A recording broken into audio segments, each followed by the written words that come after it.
7 days 7 easy breakfast Monday to Sunday என்னென்ன breakfast morning செய்யலாங்கிறது தான்.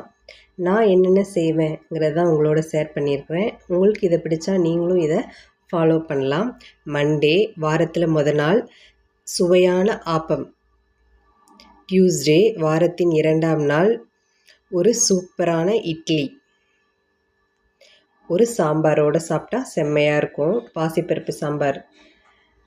Wednesday வாரத்தின் 3ஆவது நாள் ஒரு சாஃப்டான சப்பாத்தி, அதோடு உங்களுக்கு என்ன குருமா பிடிக்குமோ நீங்கள் அதை ட்ரை பண்ணலாம். நான் protein rich butter beans kurma தான் ட்ரை பண்ணியிருக்கிறேன். டேஸ்ட்டு சூப்பராக இருக்கும். தேர்ஸ்டே வாரத்தின் 4ஆம் நாள் ஹெல்த்தியான கேரட் பணியாரம். நம்ம இட்லி மாவுலேயே சூப்பராக ரெடி பண்ணிக்கலாம். நம்ம இட்லி மாவில் வெங்காயம், பச்சை மிளகாய், நிறைய கேரட் போட்டு செஞ்சால் சூப்பராக இருக்கும். இதுக்கு ஒரு சிம்பிள் தேங்காய் சட்னி. டே 5 சூப்பர் வெள்ளி, ஒரு டேஸ்டியான பொங்கல்.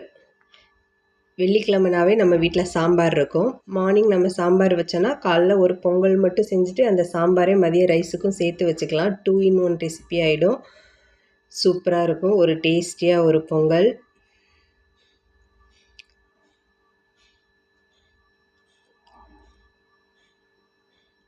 Next day 6 Saturday. நிறைய பேருக்கு லீவ் இருக்கும், சில பேருக்கு ஒர்க்கிங் டேவாக இருக்கும். ஒரு ஆரோக்கியமான அடை, முருங்கைக்கீரைலாம் நிறைய போட்டு பாசிப்பருப்பு, கடலைப்பருப்பு போட்ட ஒரு சூப்பரான அடை. முருங்கைக்கீரை பருப்பு எல்லாம் சேர்றதுனால நமக்கு இரும்பு சத்து, புரோட்டீன் எல்லாமே கிடைக்கும். சூப்பராக இருக்கும். ரிலாக்ஸ் சண்டே, ரொம்ப அமைதியாக காமாக இருக்கிற சண்டே அன்னைக்கு நம்ம ஈஸியான இடியாப்பம் ட்ரை பண்ணலாம். சூப்பராக இருக்கும். இது எல்லாத்தோட ரெசிப்பியும் கீழே இருக்குது, நீங்கள் வேணும்னா செக் பண்ணிக்கோங்க. இந்த வீடியோ பிடிச்சிருந்தா please like and subscribe. Thanks for வாட்சிங். Bye. Have a nice day.